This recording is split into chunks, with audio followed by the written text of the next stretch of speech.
कि 7 तरह के स्वप्न होते हैं और कौन सा स्वप्न सिद्ध होता है, कौन सा स्वप्न सही होता है और स्वप्न को किसको बताना चाहिए और किस मुहूर्त का स्वप्न कैसा सिद्ध होता है। उसी तरह ब्रह्म वैवर्त पुराण के अंतर्गत श्री कृष्ण जन्म खंड के अंतर्गत 77वें अध्याय में 32वें नंबर श्लोक पर लिख दिया श्री वेद व्यास जी महाराज कि अगर तुम सोए और सोते से अगर स्वप्न आ गया वो स्वप्न मान्य नहीं। रात्रि को सोए, रात के समय मध्याह्न में स्वप्न आ गया मान्य होगा, पर वो तुम्हें याद नहीं है, स्मरण नहीं है तब।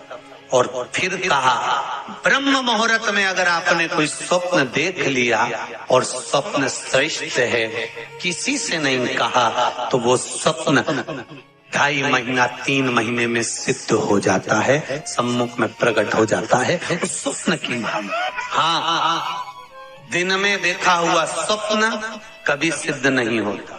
आज भी नियम है, शिव जी की बारात निकली थी, सामने से अर्थी आई थी, तब शंकर की बारात निकली थी। हिंदू धर्म की रीति है, आज भी आप कोई अच्छा काम करने जा रहे हो, सामने से अगर मुर्दा आता दिख जाए, अर्थी आती दिख जाए, समझ लेना तुम्हारा काम सफल हो जाएगा, तुम्हारा कार्य सफल हो जाएगा।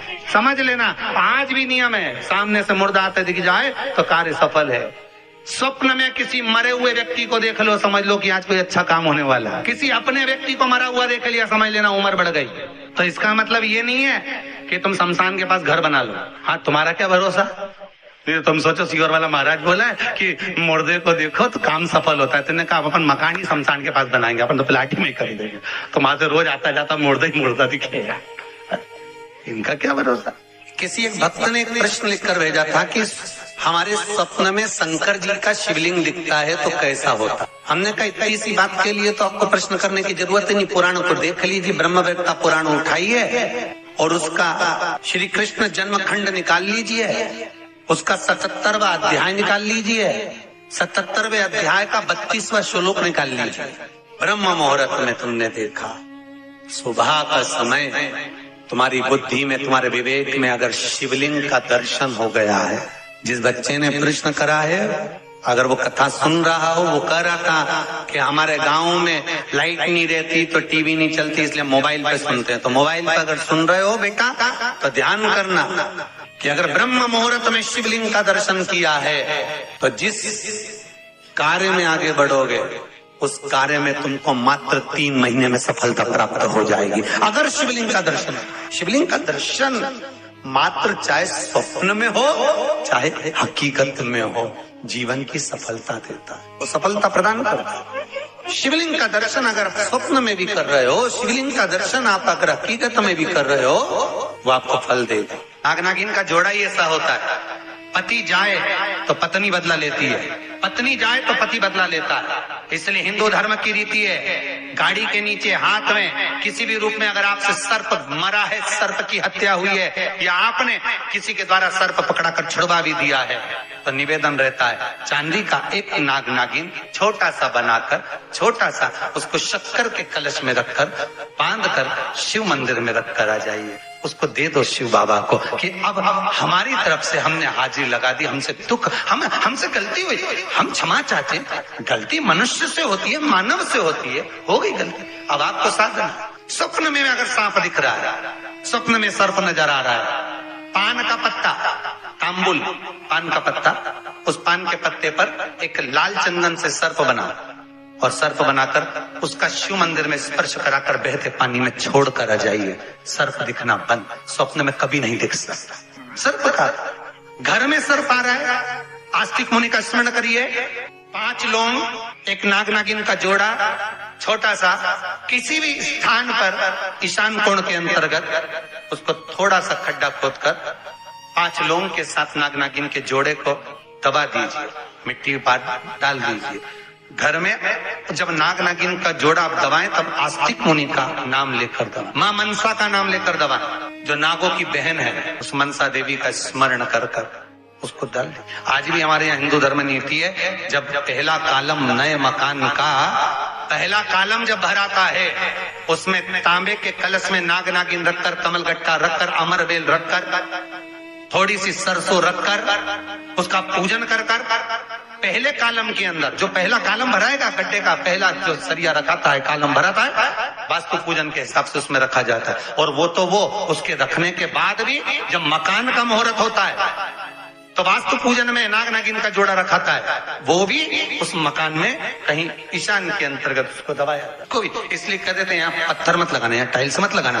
पंडित जी से पूछोगे तो ब्राह्मण बता देगा इस जगह पर टाइल्स ना लगाइए, इस जगह पर पत्थर ना लगाइए, यहाँ पर वो गोला रखा जाएगा, यहाँ पर वो नाग नागिन का जोड़ा रखाएगा वास्तु पूजन के बाद। 4 लोहे की कील, नागफणी की वास्तु पूजन में चारों मकान में चारों तरफ लगाई जाती है। क्यों लगाता है? कि कोई दोष हुआ हो, कोई जीव यहाँ रहता हो, सर्प का निवास हो, अगर मकान बनाने में टूट गया हो, किसी का मन दुखा हो तो वो मन ना दुखे। क्षमा याचना, परम आभूषण है, क्षमा मांग लेना, परम आभूषण। गलती करो तो क्षमा मांगने में देरी ना कर। हो गई गलती, हो क्षमा है, हम क्षमा मांग। हे शंकर, हे शंभु, हे त्रिकालदर्शी, हे कैलाशी, हे अविनाशी, क्षमा कर गलती। तेरा ही दिया मैंने खाया पिया है, तेरा शुक्रिया, तेरा शुक्रिया। मुझे भोले बाबा ने बहुत दे दिया है, तेरा शुक्रिया, तेरा शुक्रिया। ये तेरी कृपा है, ये तेरी उदारता है, तेरे बल पर मिला जो बस भाव वही। मेरे भोले तेरा सहारा है, मेरी नैया का तो किनारा। संसार सागर में तूने जन्म तो दे दिया, तूने पैदा भी कर दिया, इस मनुष्य की देह को भी दे दिया, और शंकर सहारा तेरा ही है। जिनको रात में नींद नहीं आती हो, टेबलेट खाकर सोना पड़ता हो, रात भर नींद नहीं आ रही हो, कुछ मत करो, सोने के पहले भगवान शंकर की 5 लड़कियों का नाम 11-11 बार ले लो, पलंग पर जैसी पढ़ो वैसी 11-11 बार नाम ले लो। आपको टेबलेट खाने की जरूरत नहीं पड़ेगी, ऐसी नींद आएगी कि सुबह 6 बजे भी उठना बड़ी मुश्किल से उठोगे तब उठना पड़ेगा, ऐसी चक नींद आती है। जो टेबलेट खाकर सोते हो, रात को नींद की गोली खाते हो, उनको नहीं खाना। भगवान शंकर की 5 बेटियां याद रखिए, जिनको स्वप्न में सांप दिखते हो, सर्प नजर आते हो, या घर के बाहर या घर के अंदर बार-बार सांप आते हो, तो भगवान शंकर की 5 लड़कियों का नाम लेकर पान के पत्ते पर चंदन से 5 सांप बनाकर शंकर भगवान को छुलाकर, जिसको स्वप्न दिखते हैं उसके ऊपर से 21 बार उसार कर बहते हुए पानी में डाल दीजिए। स्वप्न में कभी सांप नहीं नजर आएंगे।